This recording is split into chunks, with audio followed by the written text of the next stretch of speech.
Pues nada, muchas gracias a todos por venir. Ha sido un éxito esta charla. Yo no esperaba tanta gente, la verdad. Sé que es un tema que está muy de moda y tal, pero no esperaba la verdad tanta gente. Es mi primera vez, pero bueno, vamos a ver qué tal. Aparte de eso, de agradecer a los patrocinadores, como ya ha dicho Alberto, vamos a empezar con la charla, ¿vale? La charla se va a centrar en la parte de inteligencia artificial y vamos a hablar un poco de lo que es la evolución de todo este ecosistema, ¿no? Cómo ha empezado, de dónde surgió, cómo funciona, cómo podemos empezar, y luego haremos unas cuantas demos. Espero que me dé tiempo, porque tengo 3 o 4 demos preparadas y algunas muy buenas. A ver si da tiempo. Bueno, antes de nada, ¿hay alguien aquí que se dedique a diseñar modelos, data science, algo así? ¿Hay alguien o casi todos son interesados? ¿Por aquí hay alguien? Pues bueno, si meto algún gazapo o algo, tú me corrijas. No, eso no es así. Pero bueno, intentaré que salga todo bien. Pues bueno, sobre mí, contaros que estudié el ciclo de Grado Superior de Telecomunicación e Informática. Aquí me he empezado a picar un poco el gusanillo de la programación. Vi lenguaje C, ensamblador, súper rústico eso, pero ya con eso ya dije, bueno, me gusta esto. Después justo terminé y enganché con el de aplicaciones multiplataforma, que ya fue el que me abrió los ojos a todo este mundo. Java, todo el ecosistema de JavaScript, y ahí aprendí bastante, la verdad que aprendí mucho. Justo terminé y empecé a hacer las prácticas en Datla, y ya llevo 3 años y medio allí trabajando. Tengo aquí varios compañeros y la verdad que muy contento. Ya soy lead developer, ya llevo varios proyectos y la verdad que muy contento. El año pasado también cursé una especialidad en Deep Learning con Python, Keras y TensorFlow en Madrid, y la verdad que ahí fue donde de verdad vi todo el potencial que tenía este mundillo, ¿vale? Del Machine Learning, la inteligencia artificial.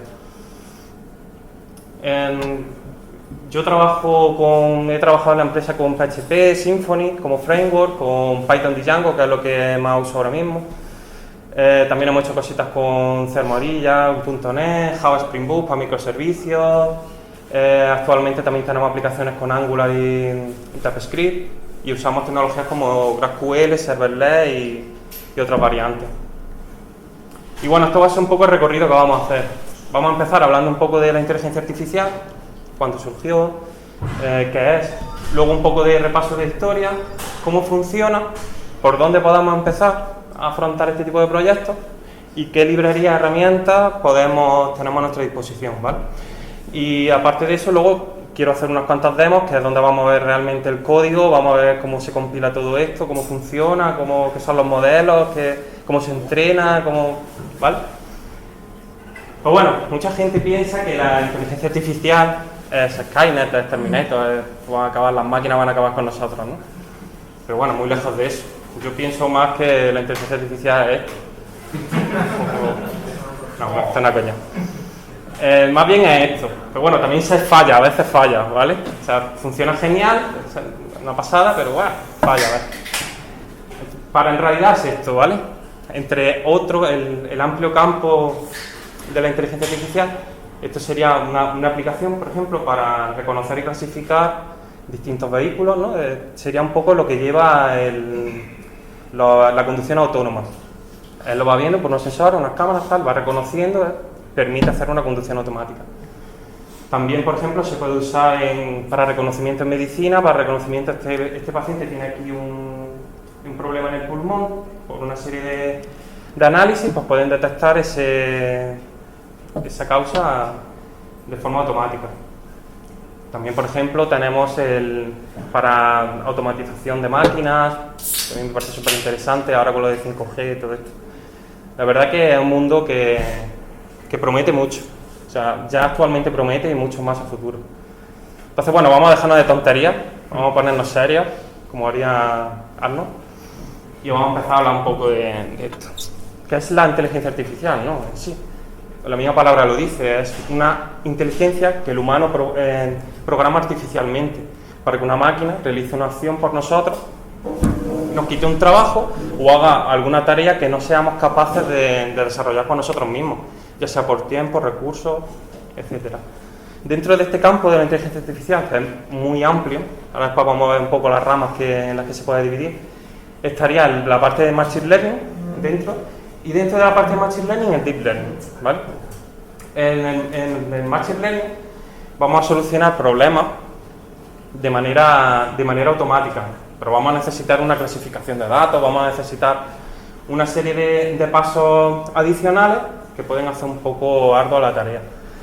¿Qué nos da el Deep Learning? El Deep Learning pues, va un paso más allá, mete una complejidad más, mete un procesamiento más y nos permite automatizar completamente ciertas tareas, sin que haya supervisión humana, ninguna. Entonces, bueno, esto sería un poco en qué se dividiría las distintas ramas dentro de la IA, ¿no? Que podemos estudiar. El Machine Learning, que es donde yo me voy a centrar en la charla, con el Deep Learning, análisis predictivo. El procesamiento de lenguaje natural, que también es una rama muy interesante, de hecho he hecho yo algún proyectillo por mi cuenta y la verdad que ofrece muchas posibilidades. Dentro de esta rama pues se estudian las traducciones, todo esto, Google, hay un montón de empresas que apuestan por esto. Luego tendríamos la parte de enseñar a la máquina a hablar y pasar de texto a hablado y viceversa. Y la parte que esto ya sería de especialización en aplicaciones ya mucho más amplias, aparte de la robótica y la parte de reconocimiento de imágenes. Bueno, un poco la historia de esto. Este surgió en los años 50, empezaron a salir los primeros algoritmos de inteligencia artificial, fueron especializándose, en torno a los 60, a los 70 hubo una caída porque no conseguían avanzar lo suficiente. ¿Por qué no conseguían avanzar? Porque en realidad no había un volumen de datos necesario, no había el hardware necesario, no era potente. Entonces, bueno, pasaron los años, fueron saliendo nuevos algoritmos, tal, hasta los años 80, que ya empezaron a hacer resoluciones y algoritmos para Machine Learning más optimizados. Y los años ya, a partir de 2010, cuando se empezó a desarrollar ya técnicas de Deep Learning, que ofrecen lo que he comentado antes, la parte que es no supervisada por un humano. Ya aquí, ya a partir de los años 80 por aquí, por los años 2000 por aquí, ya podríamos decir que tenemos un volumen de datos suficiente como para que los modelos y el entrenamiento sea bueno, sea óptimo. A partir de aquí ya tenemos buen hardware, tenemos GPU, salieron las primeras TPU, que las TPU son procesadores que se dedican expresamente a procesar tensores, Tensor Process Unit. Son GPU, pero más avanzadas, que manejan directamente matrices y optimizan mucho más los cálculos, reducen los tiempos de procesamiento una barbaridad. Bueno, esto sería un poco un ecosistema del Machine Learning y de lo que voy a contar, que sería la parte del aprendizaje, ¿vale? Esto sería la parte del aprendizaje, que sería el aprendizaje supervisado, el no supervisado y el aprendizaje por refuerzo. Aquí dentro tenemos varias divisiones, ¿vale? Como en el supervisado teníamos la parte de clasificación o regresión, en la parte no supervisada la reducción de dimensión para reducir problemas que tengan muchas variables. Con ciertas técnicas podemos reducir la complejidad de esos problemas. La clusterización, que sería esta para sistemas de recomendación, como pone aquí, segmentación de clientes. La verdad que tiene mucho uso. Y la parte del RL, del Reinforcement Learning, a mí me gusta mucho porque es la parte en la que la máquina aprende, por así decirlo, por ensayo y error. Por ejemplo, aquí entraría la IA de los videojuegos, la parte de la robótica. La verdad que esa parte está muy chula. El aprendizaje supervisado. En este aprendizaje tenemos unos datos de entrada, ¿vale? Tenemos un procesamiento humano, una supervisión humana, en la que esos datos, vamos a imaginarnos que tenemos imágenes de gato y perro. Esa imagen de gato y perro tiene que estar clasificada como, no solo la imagen, sino etiquetada como que es un gato o que es un perro, para que la máquina después pueda procesarlo y pueda analizar esos datos y sacar conclusiones. Entonces, en el aprendizaje supervisado tenemos una parte humana que interviene. Después se aplica un algoritmo, un procesado y tenemos una salida de datos, un resultado. Estos serían los típicos algoritmos de aprendizaje supervisado, el de regresión y de clasificación, como he dicho. El de clasificación, pues aquí se ve cómo clasifica unos y otros, y el de regresión sí que tiene que seguir una línea uniforme alrededor de los datos. Eso luego vamos a ver un poco más para entender un poco más cómo va esto. Y aparte de eso, pues bueno, tenemos un montón de algoritmos que se pueden aplicar en base al problema al que nos estamos enfrentando. No siempre podemos usar el mismo martillo para clavar el clavo. Necesitamos distintas soluciones para distintos problemas. Y tenemos que saber, tener un poco de conocimiento, saber qué usar, qué algoritmo usar o qué tipo de problema tengo. Un problema de clasificación, un problema de regresión. Hay que saber un poco ahí en ese sentido. Luego tendríamos la parte del aprendizaje no supervisado, que aquí ya entrarían las técnicas más bien de Deep Learning, ¿vale? Porque no hay una supervisión humana. La máquina, con ese conjunto de datos que no está etiquetado, imagínate que le paso un montón de fotos de perros y gatos, pero yo no le digo que son perros y gatos. Ella directamente va a hacer un análisis de esas imágenes y va a detectar patrones entre ellos para llegar a clasificar los datos. En este caso de los perros y los gatos es muy sencillo, ya nos podemos ir a lo complejo que queramos. Pero bueno, para entenderlo es suficiente. Entonces tendríamos un análisis previo por parte de la máquina y la parte posterior sería lo mismo que en el aprendizaje no supervisado. Solo que tendríamos es una parte que la propia máquina va a clasificar esos datos. Eso es complicado, ¿cómo hace eso?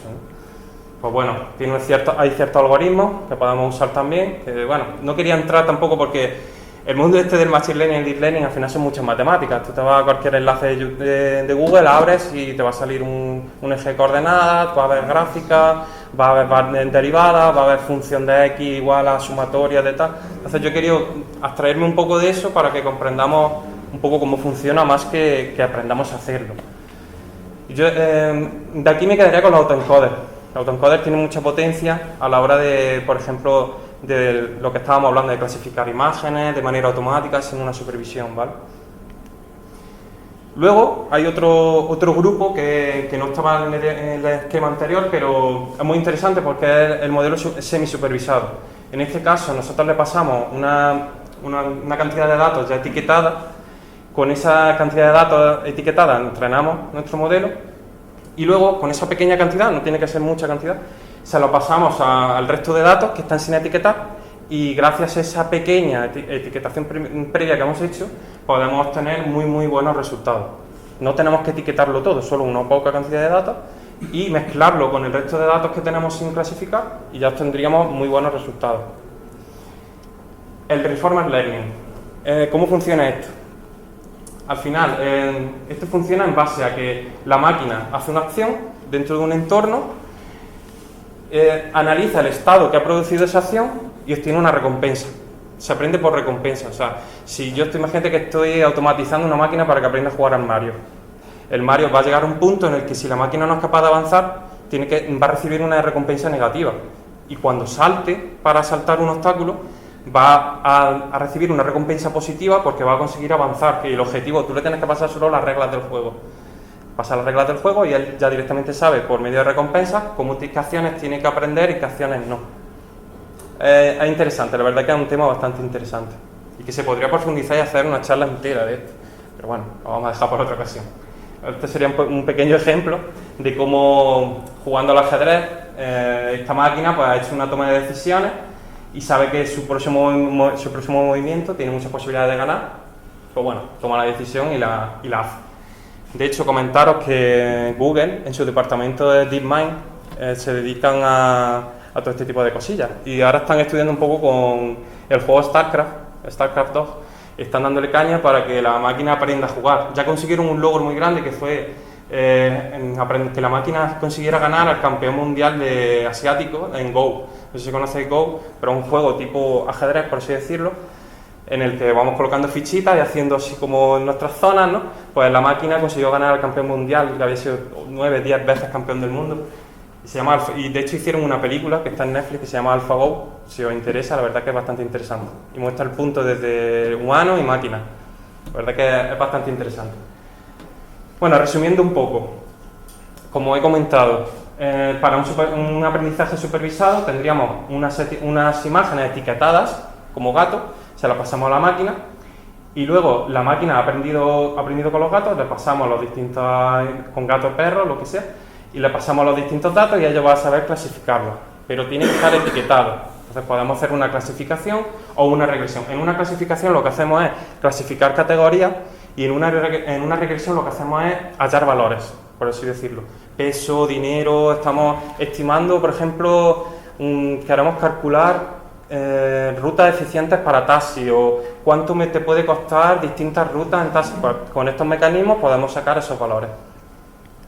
Para un aprendizaje no supervisado, fijaos, le pasamos todas las imágenes sin etiquetar y la máquina, por medio de un algoritmo, de un procesamiento mucho más costoso, aprende a hacer grupos, agrupaciones, que al final es esta técnica, el clustering, que es agrupar distintas similitudes que va detectando la máquina de distintos grupos. También sirve para detectar anomalías. Por ejemplo, en los bancos, si se ha producido un fraude, pues hay mecanismos de este tipo que automáticamente, sin decirle nada, detectan que se ha producido un fraude o hay algo irregular. Directamente saca una incidencia que hay algo irregular, esto hay que revisarlo. Y bueno, esto aquí tan grande, tan feo, es una cheat sheet del Microsoft Azure. Para que os hagáis una idea, simplemente le he puesto para que os hagáis una idea de que tenemos también muchas ayudas. Si queremos sacar distintos problemas, ya directamente nos dice qué algoritmo usar, el de regresión, si tenemos muchos datos, si tenemos pocos datos, si queremos hacer una clasificación de solo dos, una clasificación binaria, una clasificación multiclase, detección de anomalías. La verdad que está bastante bien y nos ayudan, los frameworks ayudan muchísimo. Y más estas hojitas que te aclaran mucho los conceptos en la cabeza. Y bueno, vamos a empezar a ver cómo funciona esto, ¿no? Fijaos aquí las máquinas como estas ya han aprendido solas. ¿Cómo funciona esto? Vamos a entrar un poco en la parte sí dura del tema, pero que es imprescindible de conocer. Lo voy a pasar un poco así por encima, ¿vale? Este es el típico esquema de una neurona, que sería para formar nuestra red neuronal para que aprenda la máquina. Necesitamos son distintas neuronas que se comunican entre otras neuronas por capas. Ahora veremos el tema de las capas. Pero bueno, primero vamos a ver qué es la neurona. La neurona tendría unos datos de entrada, unos pesos, que los pesos son, por así decirlo, la potencia de conexión que hay entre una neurona y otra. Y esa potencia de conexión es al final lo que nosotros buscamos. Esto no se lo tenemos que pasar nosotros, esto lo va a aprender la red, ¿vale? Esto lo va a aprender de manera automática. Luego se produce un algoritmo de propagación dentro de la neurona, que sería la parte de la sumatoria. Esto al final son todo cálculos matemáticos. Pero bueno, está un poco abstracto, pero son cálculos matemáticos. Se produce una sumarización y luego se produce una función de propagación al final. ¿Por qué hacemos esta función de propagación al final?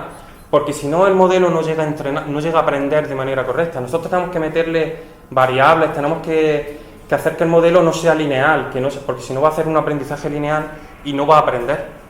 Tenemos que hacer de esta manera, hacemos que la salida de los datos aquí, si era un 0,8, va a ser un 0,70 y tantos, un 0,6, un 0,8, pero van a ir los datos, en vez de hacer una línea perfecta, van a ir segregándose. Entonces esto lo que va a hacer es que aprenda, en realidad. Siempre hay que aplicar una función de activación. Bueno, un poco complicado. Este bias de aquí arriba también es un hiperparámetro que le llaman, que son parámetros que se aplican para que al final nuestra red aprenda y funcione mejor. Como por ejemplo el learning rate, que es un parámetro que se pasa cuando compila un modelo y hace que los ajustes, además son parámetros que no tienen un valor definido, usa siempre 0,03, usa siempre 0, van cambiando en base a la experiencia, a cómo el modelo esté montado, a si aprende más, si aprende menos y sobre todo a la calidad de los datos de entrada. Ahora vamos a ver cómo, dependiendo de la calidad de los datos de entrada, podemos sufrir overfitting, que se llama, y underfitting. Ahora lo veremos. Esta sería la parte de las capas, ¿vale? Esto sería se organizan siempre de la misma manera. Capas de entrada, capas intermedias y capas de salida. Las capas intermedias, aquí solo tenemos dos capas, que sería esta sería una capa, esta sería otra capa. Aquí es una conexión completa, todas se comunican con todas. Es un tipo de técnica básica. Luego hay otro tipo de técnicas que hacen que por ejemplo, esta neurona solo se comunique con este, y esta solo se comunique con esta, y esta solo saque ya a la capa de salida. Eso depende del algoritmo que usemos y de las distintas técnicas. Pero bueno, esta es un poco la composición genérica de lo que es una red neuronal. O sea, cuando miráis cualquier imagen vais a ver cositas de estas. Y bueno, lo que he hablado del underfitting y del overfitting son dos parámetros que son muy importantes conocer porque pueden hacer que nuestro modelo sea es súper bueno, y si caemos en uno de estos dos errores, no valga para nada. Y todo el trabajo que hagamos, nos demos contra la pared continuamente en la cabeza. ¿Qué pasa cuando entrenamos modelos con, por ejemplo, solo una raza de perros? Porque cuando le pasemos otra raza de perros, no la va a reconocer. No tiene suficientes datos como para saber que esto es un perro. Solo ha aprendido con solo esta raza de perros. Entonces, le faltan datos. Eso se produce en underfitting, o sea, una baja calidad de datos. ¿Qué pasa cuando entrenamos, por ejemplo, solo con razas de perros marrones? Que cuando le pasamos una raza de perro blanco, no va a saber qué es, porque le hemos pasado, aunque le hayamos pasado muchísimas imágenes de estas y sea súper bueno en este aspecto, va a pensar que siempre son razas de perros marrones. Entonces, va a producir un overfitting, o sea, hemos sobreentrenado el modelo en un tipo de datos, ¿vale? Entonces, estos son los dos tipos de problemas a los que nos podemos encontrar y que por medio de ploteo de gráficas, por medio de ciertas técnicas, podemos ver si estamos cayendo en overfitting o en underfitting. Aquí podemos ver como eso es un underfitting, no sigue la trayectoria de los datos, simplemente está haciendo un aprendizaje lineal. Aquí tenemos un overfitted, se está yendo a todos los datos, está pasando por todo, esto no es... O sea, cuando le pasemos otro, cuando haya otro dato que esté por aquí, no va a conseguir entenderlo. Y este sería cómo tendría que representarse nuestra gráfica. Nuestro aprendizaje debería de seguir esta curva para ser óptimo. Bueno, y ya terminando con esta parte que es dura, yo sé que es dura, pero bueno, hay que verla. Terminando, al final, para no caer en overfitting y underfitting, tenemos que tener una buena calidad de datos. A la hora de entrenar, tenemos un set de datos. Tenemos que separarlo en un set de entrenamiento y un set de test, para que la máquina, cuando entrene, solo entrene con esto. Y cuando vayamos a hacer predicciones, le pasemos la parte de los datos de test con los que la máquina nunca ha entrenado, nunca se ha enfrentado, y pueda hacer predicciones correctas. Porque si le pasamos cualquier dato de los que ha entrenado, pues la máquina se lo va a llevar de calle. Entonces tenemos que enfrentarla a situaciones que sean complicadas. Entonces, esta sería un poco la estructura con la que debemos de organizar nuestros datos de entrada. Esto hay que tenerlo siempre en la cabeza. Y bueno, para prevenir esto, pues lo que os he dicho, hay que tener una buena cantidad de datos, hay que tener clases variadas, hay que ajustar bien los hiperparámetros que hemos hablado, no hay que hacer demasiadas capas, no hay que meter demasiadas capas, sino ni muchas ni pocas, las justas. Hay que llegar al punto en el que sepamos cuántas capas tenemos que aplicar. Es complicado, esto es lo más complicado. Cuando te empiezan a enseñar esto, tú empiezas a ver mucha magia, ver cosas y aquí por qué le pasa este valor, y aquí cómo sé qué valor le tengo que pasar. Pues bueno, al final es la experiencia y el ensayo-error el que te va diciendo cómo ajustas tus parámetros. Y ver los datos, ver resultados, y de esa manera vas ajustando y montando tu red neuronal de la manera correcta. Y bueno, ya se os ha explotado ya la mente, porque esto es un poco complicado, aunque bueno, ya os digo que quita toda la parte de matemáticas, pero bueno, sé que esto es complicado, pero bueno, ahí lo tenemos. Ahora vamos a ver cómo empezamos con esto, cómo abordamos un proyecto de este tipo. Para esto, lo primero que necesitamos son, lo que he hablado, unos datos de entrada, que los recibiremos pues, por base de datos, por sensores, por ficheros, lo que sea. Después tenemos que analizar esos datos. Quizás tengamos que hacer un preprocesado, una serie de técnicas para ajustar esos datos de entrada. Después ya haríamos la parte de desarrollo, que es la parte chula, que es la parte de montar el modelo, de ajustar las capas, de jugar con la red. Esta es la parte chula. Aquí. Y la parte ya de deploy, donde montaríamos nuestra API o lo embeberíamos en una aplicación o ya haríamos lo que quisiéramos con nuestro modelo. Nuestro modelo ya entrenado, una vez que entrenamos nuestro modelo, obtenemos los pesos, que es lo que he hablado antes, que eso al final no deja de ser un archivo binario, que son un chorro de vectores, uno detrás de otro, son miles de números, uno detrás de otro, que no tienen ningún sentido, pero que para la máquina sí lo tiene, aunque para nosotros no lo tenga. Y este sería un poco los pasos a seguir. ¿Qué perfiles tenemos para trabajar en esto?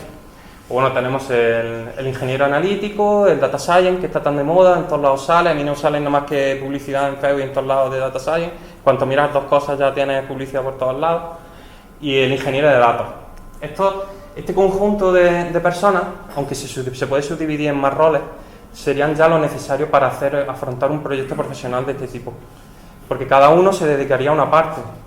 Este se dedicaría al análisis de los datos, este montaría el modelo, haría las pruebas, este miraría que los datos son correctos, que son buenos datos, y cada uno tiene su propia herramienta, su propio lenguaje, aunque si os fijáis está adaptado a Python. Bueno, y esto un poco resumiendo, volviendo a lo mismo, obtener datos, preparar, limpiar y manipular esos datos, súper importante. Fijaos que hay 2 pasos para simplemente de obtención de datos. Sin datos no hacemos nada. Sin datos, olvidaos de tener un modelo y de hacer un modelo correcto. Entrenar el modelo, testear esos datos y mejorar. Podemos seguir entrenando ese modelo hasta un punto, porque podemos sobreentrenarlo y que el modelo empiece a hacer overfitting, lo que hemos visto. Overfitting. Y bueno, librerías y herramientas que podemos obtener para montar nuestro Terminator. Tenemos el top de frameworks y de lenguaje de programación. Esto sería un poco lo que hay ahora mismo. Hay más cosas. Pero bueno, con esto, o sea, si coges por ejemplo TensorFlow, que es con el que he trabajado yo un poco, ya con esto tienes para echar la vida ahí. Y si coges, por ejemplo, aquí en lenguajes, tienes Python, tienes R, tienes Julia, tienes Go, tienes el C++, por ejemplo, TensorFlow está compilado en C++ y Python. O sea, al final C++ y Python dan muy buenos resultados a nivel de rendimiento. Por hacer un poco una lista, he cogido un top 3 de por ahí de una página web que me gustó bastante, y pondría en el tercer lugar a Java, que es un lenguaje bueno que tiene una dificultad intermedia. La verdad que yo aprendí con Java a programar y no me costó, o sea, me costó al principio orientado a objetos tal, pero bueno, se deja llevar. Y lo apoyan bastantes proyectos como Amazon, YouTube, bastantes empresas. Tiene una gran comunidad detrás. El problema es que necesita la máquina virtual de Java por detrás, bueno, tiene ciertas dificultades. Luego tendríamos R, que se usa muchísimo en esta comunidad para hacer ciertos modelos. Lo que pasa es que es un lenguaje bastante complicado, aunque luego hay empresas que lo apoyan como Google y empresas como Uber, tal. No un lenguaje para principiantes, es un lenguaje ya para gente que se ha enfrentado a esto, porque coger ese lenguaje de primera para hacer modelos Machine Learning, la verdad que es un reto. Y luego estaría en el número 1 Python para mí, porque es un lenguaje muy sencillo, maneja muy bien el tema de listas, vectores, arrays, matrices, todo eso es genial. El tema de bucles, todo el lenguaje es muy bueno para todo este tipo de proyectos, se integra muy bien con este ecosistema. Y tenemos grandes empresas como Google y TensorFlow, lo que he dicho, para que lo apoyan y desarrollan su librería sobre Python. Y bueno, por ejemplo, este sería un stack completo de programación de más o menos conocimientos que necesitaríamos. Arriba los principales para empezar a hacer cositas ya con Machine Learning y Deep Learning. Arriba tendríamos Python, Keras, TensorFlow. Keras es una librería que está sobre TensorFlow. TensorFlow se puede manejar, pero es bastante compleja, tiene su complejidad, por eso hay una librería encima de ella, que es Keras, que nos permite abstraernos más de las capas, que en vez de usar 5 líneas para montar una capa sea una línea. La verdad que está muy bien. Y luego tendríamos una serie de librerías intermedias, como NumPy, para manejar todo lo que son funciones matemáticas, OpenCV, que es para reconocimiento de imágenes, el Matplot, que es para ploteo de imágenes, y Pandas, que es para, por ejemplo, coger un CSV. Tú tienes un CSV enorme de datos y directamente con Pandas, con una función, te pasa eso a un dataset. A un dataset, que es un objeto en el que tú puedes acceder ya a cada elemento como si te monta un objeto, por así decirlo. Y está genial, la verdad que esta librería está genial. Luego para visualización tenemos Jupyter, que Jupyter es una herramienta que se forma por notebooks. Son notebooks en los que tú puedes compilar Python en el navegador en tiempo real. Y es genial te agiliza mucho el tema de los proyectos.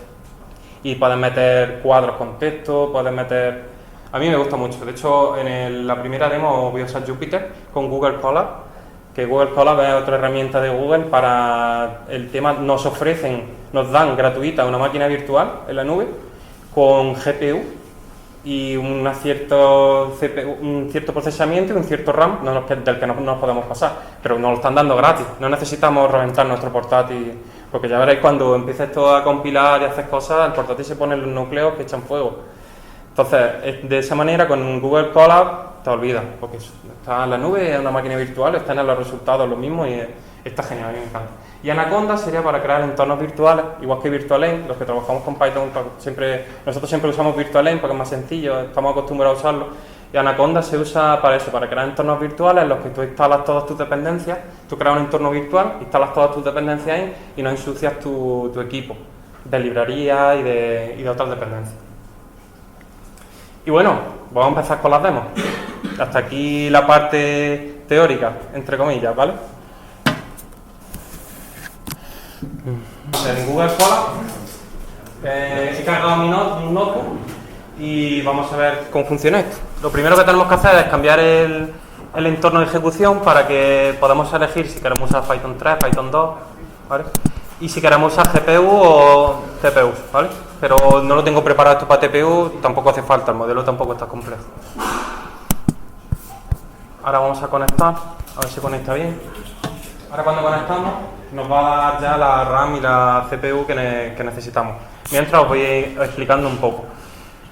Vamos a hacer un modelo en esta demo apoyándonos en Jupyter, un modelo con TensorFlow y Keras, en el que usando la librería, Keras tiene una librería que es sobre MNIST. MNIST, si lo conocéis, es una librería que lo único que tiene son imágenes de 32×32, creo que es, del 0 al 9, ¿vale? Y con eso pues vamos a hacer predicciones, vamos a entrenar un modelito para ver cómo entrena y esas distintas imágenes va a haber ceros que sean más redondos, 9 que parezcan 8, cosas así. Entonces la máquina ahí va a tener que entrenar.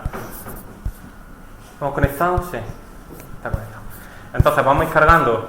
Esto está muy chulo porque simplemente haciendo control intro vamos ejecutando la línea a línea. Incluso podemos hacer shift intro y saltando de línea a línea.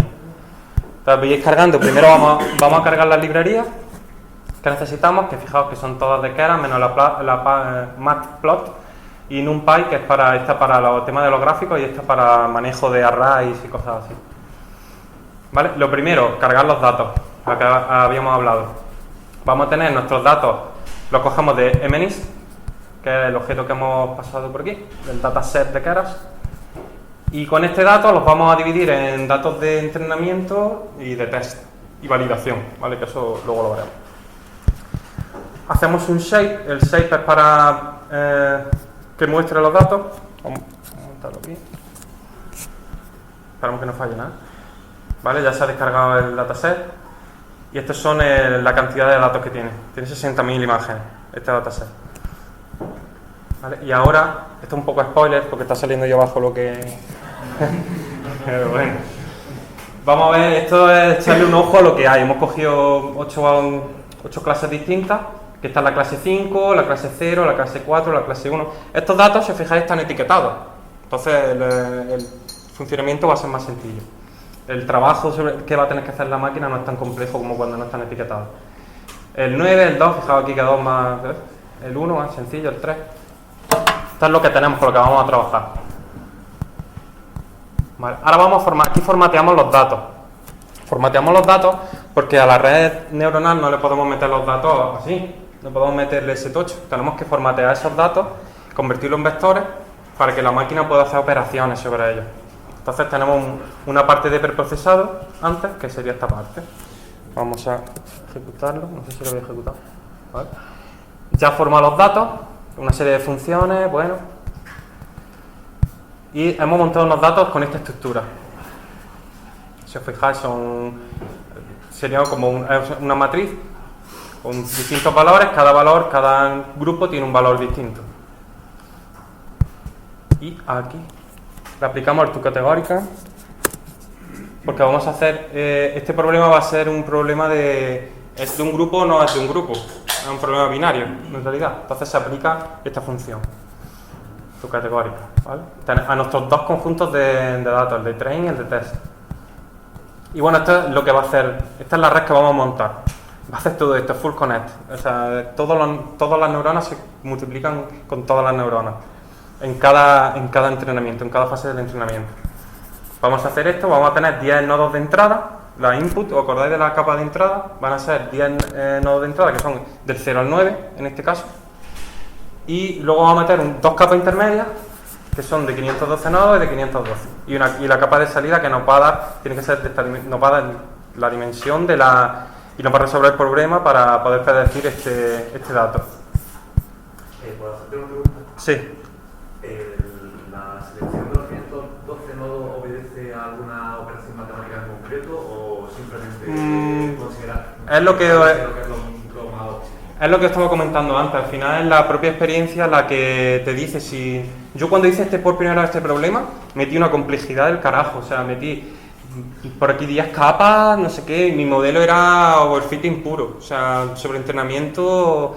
Y por aquí le metí... No sé si le metí... No llegué a meterle de 512. Creo que la hice con 256, luego reducía a 128, luego aumentaba. Esto, cuando monta una red, es muy complejo. El número...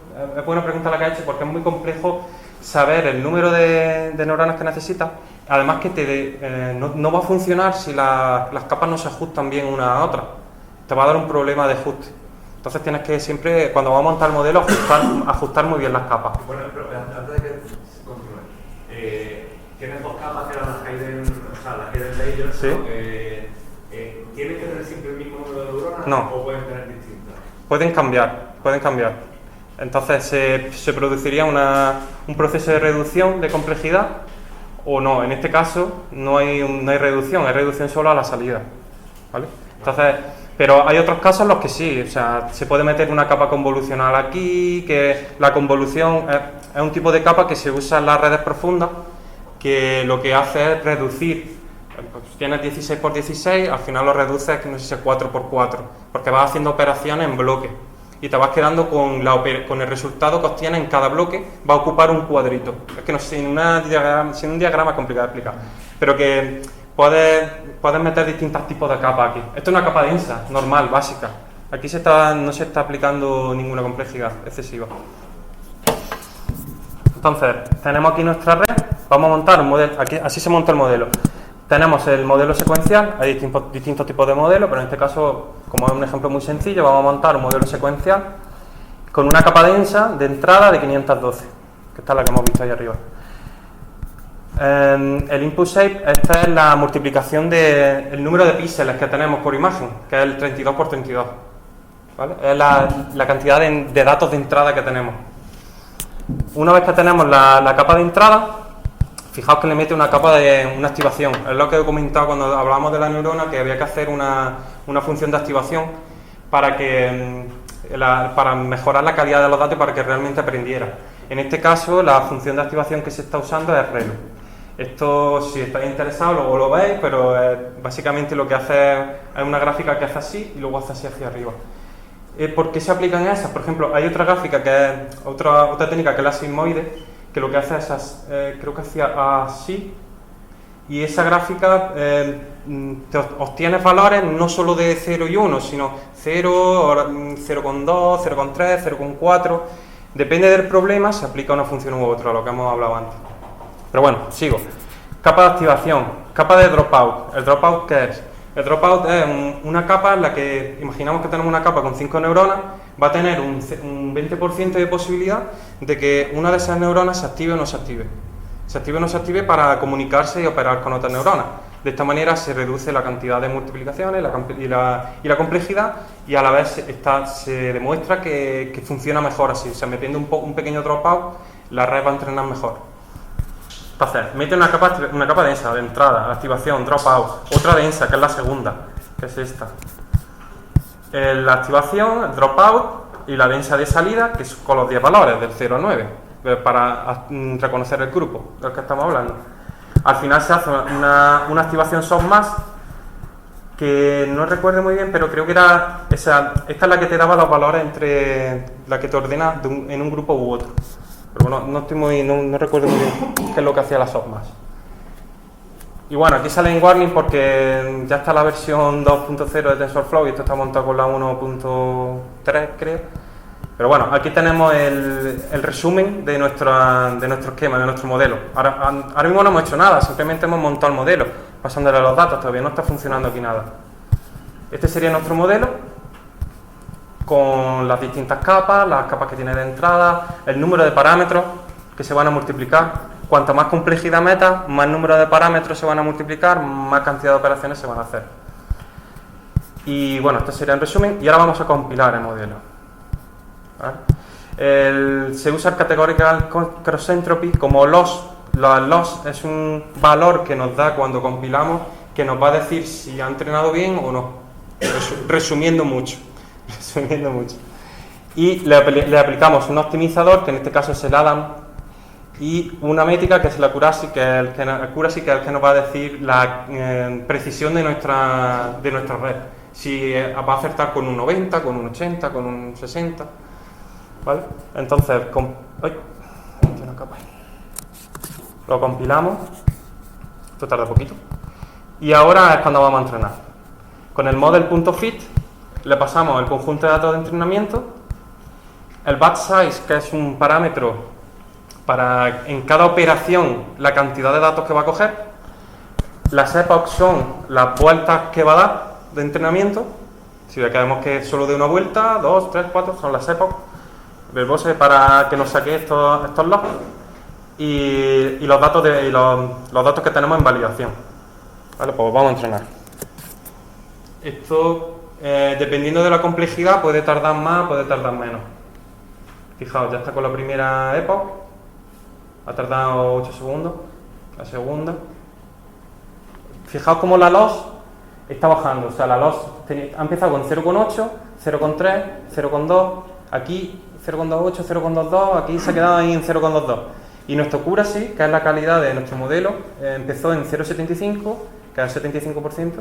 0,89 ha subido, 0,91, 0,93. Ha ido subiendo. Podemos meterle más epochs para ver si entrena mejor o no. Pero ya os digo, podemos caer en overfitting o en underfitting, que eso es muy normal. Una vez que ya hemos entrenado nuestro modelo con otro conjunto de datos, vamos a pintar los resultados que hemos obtenido. El score y el accuracy. 0,94 está bastante bien. Va a fallar en 0,06 de los casos. Y ahora vamos a ver que vamos a hacer pruebas. ¿Vale? Vamos a coger y vamos a dividir las clases que predice de forma correcta y las clases que predice de forma incorrecta. Y vamos a ver qué clases son las que acierta y en las que se equivoca. Estos al final son funciones para pintar esto. ¿Vale? Básicamente no tiene mucha historia. Entonces, fijaos que estas son las clases buenas. Las 6 primeras son las clases de las que ha predicho bien. Clase 7, un 7. Aquí ha predicho un 2, clase 2. 1, 1. 0, 0. Y estas son en las que se equivocó.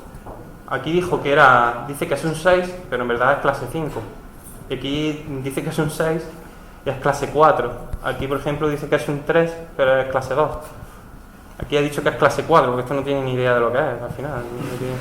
Ha hecho un garabato. Parece, yo diría que es un 2. Dice que es un 2 el etiquetado, pero...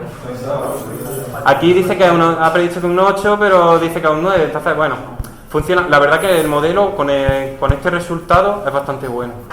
Ya os podéis dar cuenta como aquí, para estas predicciones, le hemos pasado conjunto de test, lo que hablaba antes. Le pasamos datos con los que el modelo no ha entrenado. ¿Vale?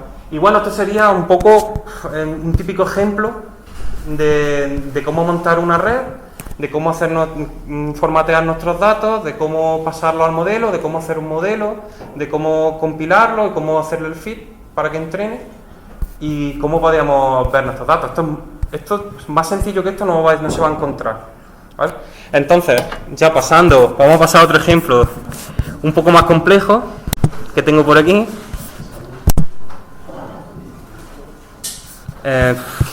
No sé. ¿El último? Bueno, voy a pasar que es bastante... Os iba a enseñar uno que es bastante más complejo, porque tengo otro ejemplo en el que... Pero claro, muchas veces no tenemos la posibilidad de montar nuestro modelo, o en mi caso me era muy complicado porque no entendía ciertas cosas, ciertos conceptos, me faltaba mucha base para entender ciertas cosas. Entonces, ¿qué hice? Fue coger modelos preentrenados, coger los pesos de modelos preentrenados que han entrenado en Google o han entrenado yo que sé dónde, te coges esos pesos y esos modelos y te los descargas de forma gratuita, están en la red. Te los descargas y puedes entrenar tus modelos en base a esos modelos ya preentrenados y hacer como una mezcla entre un modelo y otro. Entonces yo lo que hice fue un poco eso, hice un proyecto para detectar la matrícula de coches y lo que hice fue mezclar 3 modelos. Un primer modelo que se usa para reconocimiento de imágenes en los vehículos, que se llama YOLO, YOLO Once, algo así era. Y lo que hace es reconocer objetos, que tengo por aquí otro demo. Luego cogí ese primer modelo, luego cogí otro modelo para detectar, con ese detectaba los coches en una imagen, con otro modelo detectaba la matrícula dentro de los coches y con otro modelo, un OCR creo que son, con un OCR segmentaba las letras de la matrícula y ya podía sacar los resultados. Entonces, cuanto mejor yo empecé a lo rústico, por así decirlo, cogiendo mi modelo de entrenamiento con datasets que encontraba por ahí, pero no eran buenos. Si la imagen del coche estaba más cerca, más lejos, ya no me funcionaba. Como en el coche estuviera un poco torcido, no me funcionaba.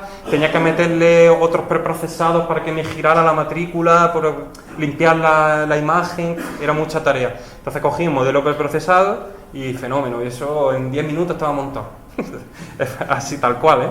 O sea, teniendo un poco de conocimiento y sabiendo manejar un poco modelos preentrenados, rápido. Y bueno, y esto es otro, con el algoritmo este que os digo, el YOLO, vamos a ver cómo hacen reconocimiento de imágenes en tiempo real, ¿vale? Para eso tengo que arrancar el creo. ¿Sí? Esto tenía entorno virtual, sí.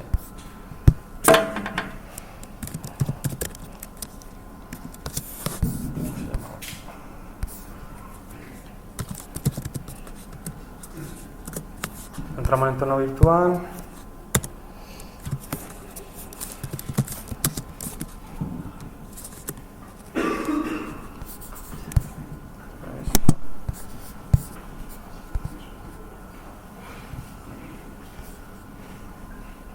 Vale, ya está sacando cosas. Ahora lo vamos a ver. Me está diciendo que soy persona en un 0,68, en un 0,49. Lo vamos a ver. Aquí.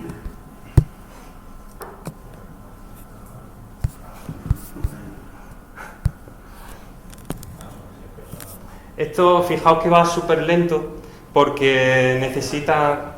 Voy a poner esto por aquí, que podamos... Va súper lento porque funciona a un FPS ahora mismo.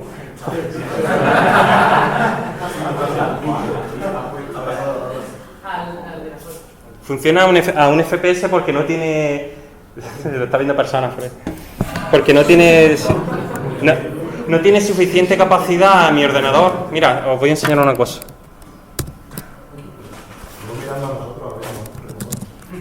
Mira cómo está mi procesador ahora mismo. Está un poco hasta arriba, está hasta aquí. Está con el agua hasta el cuello. Pero bueno, es lo que os digo, necesitamos tirar de todos los procesadores que tiene para hacer esto. Y aún así va a un FPS. ¿Qué se recomienda para este tipo de cosas? Necesita una tarjeta gráfica, eso para empezar, una GPU y que sea Nvidia, y si puede ser CUDA, mejor. Porque la Nvidia TensorFlow está hecho sobre Nvidia, o sea, tienen como un pacto ahí, y sus tarjetas gráficas dan un rendimiento increíble a este tipo de algoritmos. Bueno, ahí hay una persona...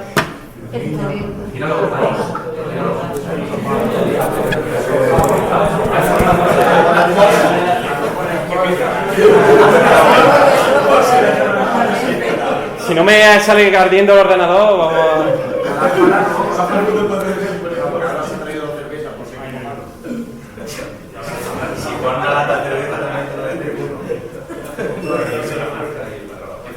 ¡Oiga! Hay muchas personas por esto. Es lo que digo, va a un FPS, es una pena porque necesitaría una máquina más potente para hacer. Al final, este modelo que conseguí para esto está entrenado sobre 80 clases. Esas 80 clases pues son camellos, elefantes. Yo sabía que aquí no iba a tener un camello, pero mira, está reconociendo el teclado, ojo que está reconociendo el teclado. La cosa es que tú puedas ampliar con el entrenamiento el número de clases que perciba esta máquina que hemos montado. Bueno, este sería un ejemplo. Y para terminar, quiero poner otro ejemplillo y necesito un voluntario para este ejemplo. Voy a cortar esto antes de que salga viendo.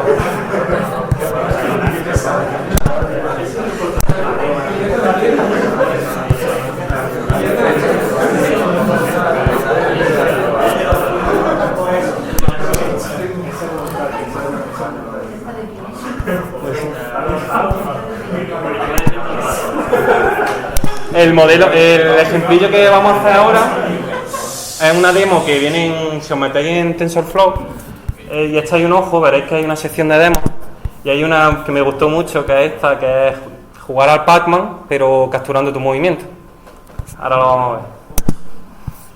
Me llamó mucho la atención. Voy a ver si puedo poner esto.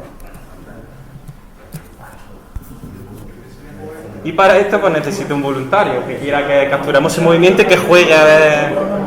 Alguien por ahí, si no voy a sacar a Joaquín o allá. ¿Se puede jugar a No, es solo un jugador. ¿Quieres probarlo tú, Alberto? Venga, pruébalo tú. Venga, Alberto, vente. Vente, ven. Si yo voy borracho, A ver. Ponte aquí. Ponte más adelante, Ahí. Mira a la cámara.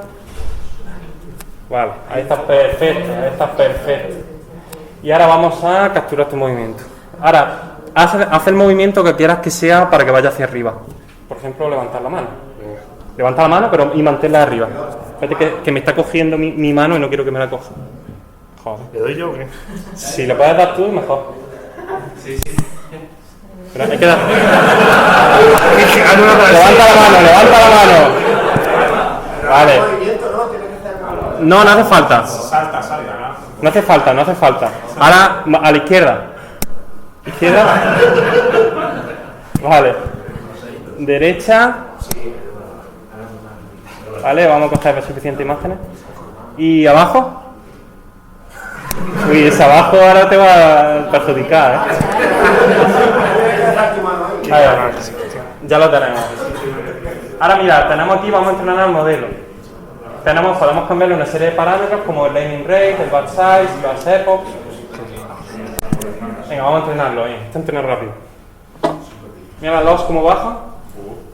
0, madre mía, 0,5, ¿verdad? Te ha cogido bien. Y bueno, vamos a empezar a jugar. Tú estás allí, ¿vale? Eres el Pac-Man. Tienes que acordarte de los movimientos que has cogido, ¿vale? Los tienes ahí en imagen, La manilla esa para abajo era... Venga, va. Y ahora mismo estaba arriba. Ahí va. Abajo, ahí, a manilla. Abajo. Otra vida. Vamos a intentar no ir a la derecha. No, está chapado, no puedes. Tienes que bajar. ¡Vamos! Baja más la mano, el brazo. ¡Ay, qué bien! ¡Vamos para allá! ¡Arriba! Se ha quedado. Es que tiene que ser, si lo haces con ángulos mucho más abiertos, que estaba así. Entonces, así no, le cuesta trabajo cogerlo. Ahora la derecha. Esa la estamos viendo loca. Bueno, yo creo que ya más o menos hemos visto. Gracias, Alberto.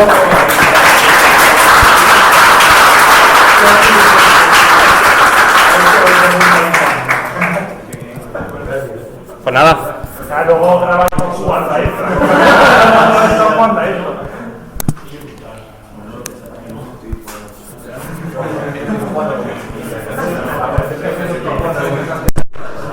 Para terminar ya ponemos la última diapositiva y ya está.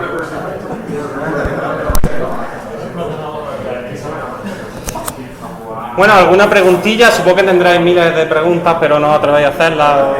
No sé si os voy a poder responder. Yo mi consejo es que mi forma de aprender esto ha sido enfrentarme a un problema, buscar documentación. Al final tienes que tirar de libros o de cursos o de hacer un máster, alguna especialización.